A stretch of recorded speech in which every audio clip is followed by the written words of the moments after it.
Hello, আমি কিছু সিদ্ধান্ত নিয়েছি। ২০২৫ সালে একটা নতুন কাজ শুরু করব।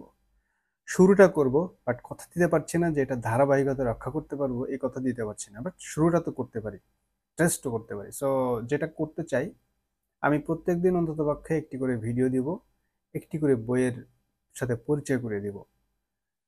আবারও বলি, বইয়ের সাথে পরিচিতি পর্ব জাস্ট, যে বইটা কি ধরনের জিনিস লেখা আছে, লেখক, প্রকাশনী, এটা জাস্ট আপনাদের সাথে ইন্ট্রোডিউস করে দেবো। আপনারা সংগ্রহ করে ওটা পড়তে পারেন। এটা কিন্তু রিভিউ না, কোনো রিকমেন্ডেশন না, মানে রিকমেন্ডেশনও না, কোনো রিভিউ না যে বইটা কেমন কি, আমার কোনো মতামত না। জাস্ট নতুন নতুন বইয়ের সাথে পরিচয় করে দেবো। এবং এই ক্ষেত্রে একেবারে নতুন কোনো লেখকের বইও হতে পারে, নতুন এই সর্বপ্রথম একটি বই প্রকাশিত হয়েছে এমন বইও হতে পারে, আবার খুব জনপ্রিয় বইও হতে পারে যেটা আমি সংগ্রহ করেছি এখনো পড়িনি এমন হতে পারে, আবার পড়া হয়েছে এমনও হতে পারে। আমার কালেকশনের বইও হতে পারে, আবার কেউ হয়তো রিকমেন্ড করেছে ওই বইটা একটু পরিচয় করে দিতে, তেমন বইও হতে পারে। জাস্ট বইয়ের সাথে আপনার একটা পরিচয় করিয়ে দেয়া, মানে আমরা তো অনেক সময় অনেক ফ্রেন্ডের সাথে অনেক নতুন নতুন পরিচয় হয়, কারো কারোর সাথে বন্ধুত্ব গড়ে ওঠে, কারো কারোর সাথে হয় না। তো আশা করি ব্যাপারটা বুঝতে পেরেছেন। এত কথা না বাড়িয়ে আজকের প্রথম বইটা সম্পর্কে আলাপ করি। আজকে প্রথম বইটা হচ্ছে যে কবিতা শরীফ। হ্যাঁ, এই বইটা আমি একটা লাইব্রেরি ভিজিটে গিয়েছিলাম ঢাকাতে, যাত্রাবাড়ির পাশে।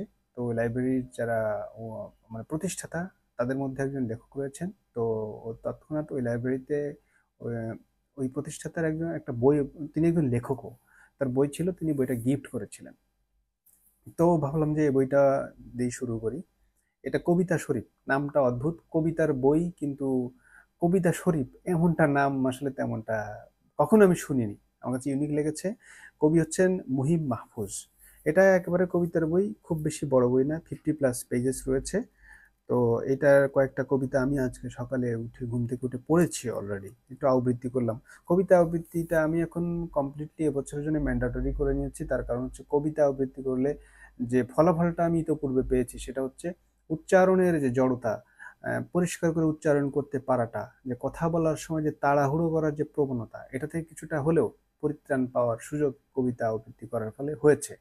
তো সেই সেন্সে আমি এটা হাতে নিয়ে পড়েছিলাম। তাছাড়া একজন গিফট করলেন, একটু তো পড়া উচিত। কেমন লিখেছেন সেটা দেখার সুযোগ, যেখানে দেখো দেখো চাই উড়িয়ে দেখো উড়াইয়া দেখো তাই। তো একটু উড়াই দেখার চেষ্টা করলাম। তো আপনারা পড়তে পারেন। আচ্ছা, প্রকাশনীর নাম কি? ঘাসফুল প্রকাশনী।